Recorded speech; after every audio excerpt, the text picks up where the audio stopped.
ओम शांति।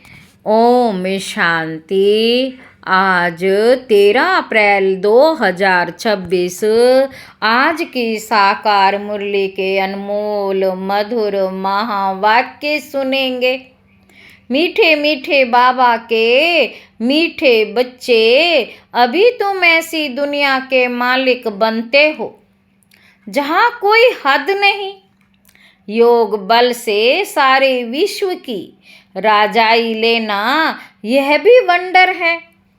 अभी तुम ऐसी दुनिया के मालिक बनते हो जहाँ कोई हद नहीं।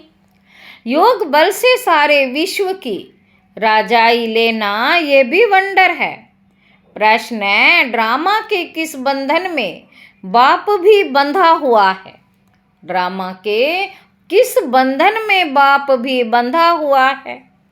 उत्तर है, बाबा कहते मुझे तुम बच्चों के सन्मुख आना ही है। मैं इस बंधन में बंधा हुआ हूँ। मुझे तुम बच्चों के सन्मुख आना ही है। मैं इस बंधन में बंधा हुआ हूँ। जब तक मैं ना आऊँ तब तक मुंझा हुआ सूत सुलझ नहीं सकता। बाकी मैं तुम्हारे पर कोई कृपा व आशीर्वाद करने नहीं आता हूँ। मैं कोई मरे हुए को जिंदा नहीं करता। मैं तो आता हूँ तुम्हें पतित से पावन बनाने। मैं कोई मरे हुए को जिंदा नहीं करता। मैं तो आता हूँ तुम्हें पतित से पावन बनाने।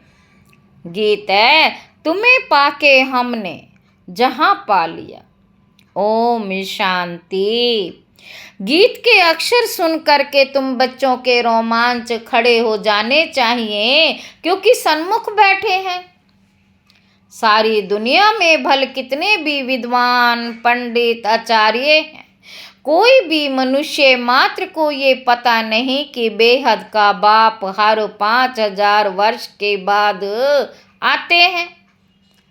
कोई भी मनुष्य मात्र को ये पता ही नहीं कि बेहद का बाप हर 5000 वर्ष के बाद आते हैं। बाबा कहते बच्चे ही जानते हैं। बच्चे कहते भी हैं, जैसा हूँ वैसा हूँ तुम्हारा हूँ। बाप भी ऐसे कहते हैं, जैसे हो वैसे हो मेरे बच्चे हो। बाबा कहते तुम जानते हो वह सब आत्माओं का बाप है। सब पुकारते हैं, बाप समझाते हैं। देखो रावण का कितना परछाया है। रावण का कितना परछाया है। एक भी समझ नहीं सकते कि जिसको हम परम पिता परमात्मा कहते हैं, फिर पिता कहने से खुशी क्यों नहीं होती? पिता कहने से खुशी क्यों नहीं होती? ये भूल गए हैं। वह बाबा ही हमें वर्षा देते हैं, बाप खुद ही समझाते। ये इतनी सहज बात भी कोई समझ नहीं सकते। बाप समझाते हैं। ये तो वही है जिसको सारी दुनिया पुकारती, ओ खुदा है राम। ऐसे पुकारते पुकारते प्राण छोड़ देते हैं। यहाँ वह बाप तुमको पढ़ाते हैं। बाबा कहते तुम्हारी बुद्धि अब वहाँ चली गई है, बाबा आया हुआ है। कल्प पहले मुआफिक, कल्प कल्प बाबा आकर पतित से पावन बनाए, दुर्गति से सदगति में ले जाते। दुर्गति से सदगति में ले जाते हैं। गाते भी हैं, सर्व का पतित पावन बाप। अभी तुम बच्चे उनके सन्मुख बैठे हो। तुम मोस्ट विलवेड स्वीट चिल्ड्रन। भारतवासियों की ही बात है। बाप भी भारत में ही जन्म लेते। बाप कहते मैं भारत में जन्म लेता हूँ तो जरूर वही प्यारे लगेंगे। याद भी सब उनको करते हैं जो जिस धर्म के हैं। वह अपने धर्म स्थापक को याद करते हैं। भारतवासी ही नहीं जानते कि हम आदि सनातन धर्म के थे। बाबा कहते भारतवासी ही नहीं जानते कि हम आदि सनातन धर्म के थे। बाबा समझाते भारत ही प्राचीन देश है। तो कह देते, कौन कहते हैं कि भारत ही सिर्फ था। अनेकों अनेक बातें सुनते हैं, कोई क्या कहेंगे, कोई क्या कहते, कौन कहता कि गीता शिव परमात्मा ने ही गाई है। श्री कृष्ण भी तो परमात्मा था, उसने गाई। परमात्मा सर्वव्यापी है, उनका ही सारा खेल है। भगवान के ये सब रूप हैं। भगवान ही अनेक रूप धर लीला करते हैं। भगवान जो चाहे सो कर सकते हैं। भगवान जो चाहे सो कर सकते हैं। बाबा कहते, अभी तुम बच्चे जानते हो माया भी कितनी प्रबल है। आज कहते हैं बाबा हम वर्षा जरूर लेंगे, नर से नारायण बनेंगे, कल होंगे नहीं, तुम जानते ही भी हो। कितने चले गए फारकती दे दी, मम्मा को मोटर में घुमाते करते थे, आज है नहीं। मम्मा को मोटर में घुमाते करते थे, आज है नहीं। ऐसे अच्छे अच्छे भी माया के संग में आकर ऐसा गिरते जो एकदम नीचे पड़ जाते हैं। बाबा कहते, जिन्होंने कल्प पहले समझा वही समझेंगे। आजकल दुनिया में क्या लगा हुआ है, और तुम बच्चे अपने को देखो क्या बनते हो। गीत सुना ना, कहते हैं हम ऐसा वर्षा लेते हैं जो हम सारे विश्व के मालिक बन जाते। वहाँ कोई हद की बात ही नहीं, यहाँ हदें लगी हुई हैं। कहते हैं हमारे आसमान में तुम्हारा एरोप्लेन आएगा तो शूट कर देंगे। हमारे आसमान में तुम्हारा एरोप्लेन आएगा तो शूट कर देंगे। वहाँ तो कोई हद की बात ही नहीं रहती। ये भी गीत गाते, परंतु अर्थ थोड़ी समझते हैं। बाबा कहते, तुम तो जानते हो बरोबर बाबा से फिर से हम विश्व के मालिक बन रहे हैं। अनेक बार ये 84 का चक्र लगाया है, थोड़ा समय करके दुख पाया है, सुख तो बहुत है। इसीलिए बाबा कहते, तुम बच्चों को अपार सुख देता। अब माया से हारो मत, बाप के बच्चे ढेर हैं, सब तो एक जैसे सपूत हो नहीं सकते। कोई को 5-7 बच्चे होते, उनमें 1-2 कपूत होते हैं। कोई में 5-7 बच्चे होते, उनमें 1-2 कपूत होते हैं तो माथा ही खराब कर देते, लाखों करोड़ों रुपया उड़ा देते। बाप एकदम धर्मात्मा, बच्चे बिल्कुल चट खाते में। बाबा ने ऐसे बहुत मिसालें देखी हैं। बाबा कहते, तुम बच्चे जानते हो सारी दुनिया इस बेहद बाप के बच्चे हैं। बाप कहते हैं मेरा बर्थ पैलेस ये भारत है। हर एक को अपनी धरती का कदर रहता है। दूसरी कोई जगह शरीर छोड़ते हैं तो फिर उनको अपने गांव में ले आते हैं। दूसरी कोई जगह शरीर छोड़ते हैं तो फिर उनको अपने गांव में ले आते हैं। बाप भी भारत में ही आते हैं, तुम भारतवासियों को फिर से बेहद का वर्षा देते। बाबा कहते, तुम बच्चे कहेंगे हम फिर से 100 देवता विश्व के मालिक बन रहे हैं। हम फिर से 100 देवता विश्व के मालिक बन रहे हैं। हम मालिक थे, अब तो क्या हाल हो गया, कहाँ से कहाँ आकर पड़े हैं। 84 जन्म भोगते भोगते ये हाल आकर हुआ। ड्रामा को तो समझना है ना, ड्रामा को तो समझना है ना। इसको कहा जाता है हार और जीत का खेल। भारत का ही ये खेल है, इसमें तुम्हारा पार्ट है। तुम ब्राह्मणों का सबसे ऊंचते ऊंच पार्ट है इस ड्रामा में। तुम सारे विश्व के मालिक बनते हो, बहुत सुख भोगते हो। तुम्हारे जितना सुख और कोई भोग नहीं सकते। नाम ही है स्वर्ग, यह है नरक। यहाँ के सुख का विष्ठा समान है। लाग आज लखपति हैं, दूसरे जन्म में क्या बनेंगे कुछ पता थोड़ी ही है। यह है ही पाप आत्माओं की दुनिया। सतयुग है पुण्य आत्माओं की दुनिया। तुम पुण्य आत्मा बन रहे हो तो कभी भी पाप नहीं करना चाहिए। बाबा कहते, तुम पुण्य आत्मा बन रहे हो तो कभी भी पाप नहीं करना चाहिए। हमेशा बाबा से सीधा चलना चाहिए। बाप कहते हैं मेरे साथ धर्मराज सदैव हैं ही हैं। बाप कहते मेरे साथ धर्मराज सदैव हैं ही हैं, द्वापर से लेकर सतयुग त्रेता से मेरे साथ धर्मराज नहीं रहता। सतयुग त्रेता में मेरे साथ धर्मराज नहीं रहता। द्वापर से तुम मेरे अर्थ दान पुण्य करते आ रहे हो, ईश्वर अर्पण करते हैं ना। गीता में श्री कृष्ण का नाम डालने से लिख दिया है, श्री कृष्ण अर्पणम। रिटर्न देने वाला तो एक बाप ही है, इसीलिए श्री कृष्ण अर्पणम कहना रॉन्ग है। ईश्वर अर्पण कहना ठीक है। श्री कृष्ण अर्पण कहने से कुछ भी मिलेगा नहीं। फिर भी भावना का कुछ ना कुछ देता आया हूँ, भावना का कुछ ना कुछ देता आया हूँ सबको। मुझे तो कोई जानते ही नहीं। बाबा कहते अभी तुम बच्चे ही जानते हो, हम सब कुछ शिव बाबा को समर्पण कर रहे हैं। बाबा भी कहते हैं हम आए हैं आपको 21 जन्म का वर्षा देने, अभी है ये उतरती कला। रावण राज्य में जो भी दान पुण्य आदि करते हैं, पाप आत्माओं को ही देते हैं, कला उतरती ही जाती है। करके कुछ मिलता भी है तो भी आधे कल्प के लिए। बाबा कहते अब तो तुमको 21 जन्म के लिए मिलता है। उनको कहते हैं राम राज्य। ऐसे नहीं कहेंगे, वहाँ ईश्वर का राज्य है। राज्य तो देवी देवताओं का है। बाप कहते मैं राज्य नहीं करता हूँ। तुम्हारा जो आदि सनातन देवी देवता धर्म था, जो अप्राय लोप है, सो अभी फिर से स्थापन हो रहा है। बाप तो कल्याणकारी हैं ही, उनको कहा जाता है सच्चा बाबा।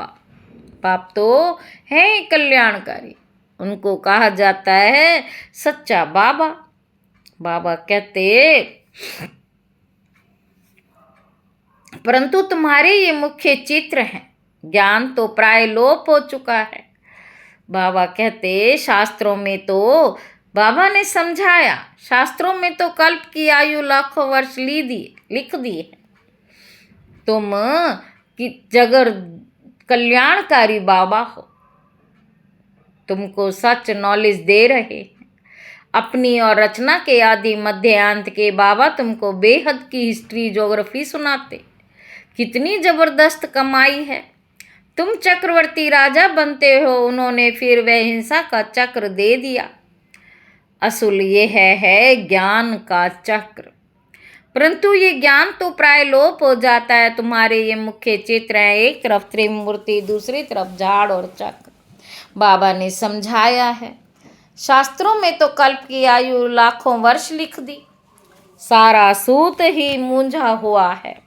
बाप के सिवाय कोई से सूत सुलझ नहीं सकता। बाप के सिवाय कोई से सूत सुलझ नहीं सकता। बाप सन्मुख खुद आए हैं, कहते हैं मुझे ड्रामा अनुसार आना ही पड़ता है। मैं इस ड्रामा में बंधा हुआ हूँ, ये हो नहीं सकता कि मैं आऊँ ही नहीं।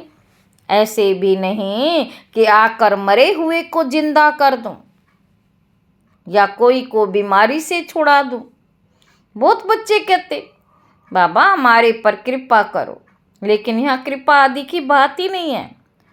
तुमने मुझे इसीलिए थोड़े बुलाया कि आशीर्वाद करो, हमें कोई घाटा ना पड़े। तुम बुलाते ही हो है पतित पावन आओ, दुख हरता सुख करता आओ। शरीर के दुख हरता तो डॉक्टर लोग भी होते हैं, मैं कोई इसीलिए आता हूँ क्या? बाबा कहते तुम कहते हो नई दुनिया स्वर्ग के मालिक बनाओ व शांति दो। ऐसे नहीं कहते कि हमको बीमारी से आकर अच्छा करो। हमेशा के लिए शांति व मुक्ति तो मिल ना सके, पाठ तो बजाना ही है। जो पीछे आते हैं उनको शांति कितनी मिलती है, अभी तक आते रहते हैं। इतना समय तो शांति धाम में रहना। ड्रामा अनुसार जिनका पार्ट है वही आएंगे, पार्ट बदल नहीं सकता। बाबा समझाते हैं शांति धाम में तो बहुत बहुत आत्माएं रहती हैं जो पिछाड़ी में आते हैं। ये ड्रामा बना हुआ है, पिछाड़ी वालों को पिछाड़ी में ही आना है। ये झाड़ बना हुआ है, ये चित्र आदि जो बनाए हैं सब तुमको समझाना है। और भी चित्र निकलते रहेंगे, कल्प पहले मिसल ही निकलेंगे। 84 का विस्तार झाड़ में ही है, ड्रामा चक्र में भी है। अब फिर सीढ़ी निकाली है। मनुष्य तो कुछ भी जानते नहीं, बिल्कुल ही जैसे बुद्धू हैं। अब तुम बच्चों की बुद्धि में है परमपिता परमात्मा, जो ज्ञान का सागर, शांति का सागर, वह हमको इस तन द्वारा पढ़ा रहे हैं। बाप कहते हैं मैं आता ही हूँ उनमें जो पहले पहले विश्व का मालिक था। तुम भी जानते हो बरोबर हम भी ब्रह्मा द्वारा ब्राह्मण बनते हैं। गीता में तो ये बातें हैं नहीं। बाप कहते ये खुद ही नारायण की पूजा करने वाला था। ट्रेन में भी मुसाफरी करते गीता पढ़ते थे। ट्रेन में भी मुसाफरी करते गीता पढ़ते थे। मनुष्य समझेंगे ये तो बड़ा धर्मात्मा है। अभी वह सब बातें भूलते जाते हैं। फिर भी इसने गीता आदि पढ़ी है ना। बाबा कहते मैं सब जानता हूँ। अभी तुम ये विचार करो कि हम किसके आगे बैठे हैं, जिससे विश्व के मालिक बनते हो। फिर उनको घड़ी घड़ी भूल क्यों जाते हो। बाप कहते तुमको 16 घंटे फ्री देता हूँ, बाकी अपनी सर्विस करो। अपनी सर्विस करते हो गोया विश्व की सर्विस करते हो। इतना पुरुषार्थ करो जो कर्म करते कम से कम 8 घंटा बाप को याद करो। अभी सारे दिन में 8 घंटा याद कर नहीं सकते। वह अवस्था जब होगी तब समझेंगे ये बहुत सर्विस करते। ऐसे मत समझो हम बहुत सर्विस करते हैं, भाषण बहुत फर्स्ट क्लास करते, परंतु योग बिल्कुल नहीं है। योग की यात्रा ही मुख्य है। बाप कहते सिर पर भी कर्मों का बोझ बहुत है, इसलिए सवेरे उठकर बाप को याद करो।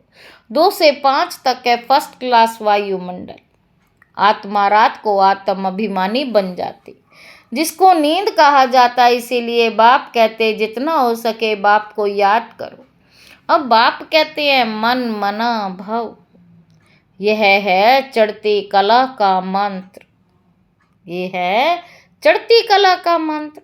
अच्छा, मीठे मीठे सिक्के लदे बच्चों प्रति माता पिता बाप दादा का याद प्यार और गुड मॉर्निंग। रूहानी बाप के रूहानी बच्चों को नमस्ते। हम रूहानी बच्चों की रूहानी बाप दादा को याद प्यार और गुड मॉर्निंग। नमस्ते बाबा, नमस्ते, शुक्रिया बाबा, शुक्रिया। धारणा के लिए मुख्य सार पहला पॉइंट है बाप से सीधा और सच्चा होकर चलना है। कल्याणकारी बाप के बच्चे हैं, इसीलिए सर्व का कल्याण करना है, सपूत बनना। दूसरा पॉइंट है कर्म करते भी कम से कम 8 घंटा याद में जरूर रहना है। याद ही मुख्य है, इससे विकर्मों का बोझ उतरना है। वरदान है दाता बन हर सेकंड हर संकल्प में। दाता बन हर सेकंड हर संकल्प में। दान देने वाले उदार चित्त महादानी भव। आप दाता के बच्चे लेने वाले नहीं, लेकिन देने वाले हो। हर सेकंड हर संकल्प में देना है। जब ऐसे दाता बन जाएंगे तब कहेंगे उदार चित्त महादानी। ऐसे महादानी बनने से महान शक्ति की प्राप्ति स्वतः होती है। लेकिन देने के लिए स्वयं का भंडारा भरपूर चाहिए। जो लेना था वे सब कुछ ले लिया, बाकी रह गया देना। तो देते जाओ, देने से और भी भंडारा भरता जाएगा। स्लोगन है हर सब्जेक्ट में फुल मार्क्स जमा करनी है तो गंभीरता का गुण धारण कर। ये अव्यक्त इशारे। महान बनने के लिए मधुरता और नम्रता का गुण धारण करो। नम्रचित आत्मा सहज ही सुखदाता बन सकती है, लेकिन अभिमान नम्रचित बनने नहीं देता। नम्रचित नहीं तो सेवा हो नहीं सकती। सेवाधारी की विशेषता सदा नम्रचित। स्वयं झुका हुआ होगा, औरों को झुका सकेगा। जितना नम्रचित होंगे उतना निर्माण करेंगे। जहाँ निर्माणता होगी वहाँ रोब नहीं होगा, रूहानियत होगी। जैसे बाप कितना नम्रचित बनकर आते हैं, ऐसे फॉलो फादर। अच्छा, ओम शांति।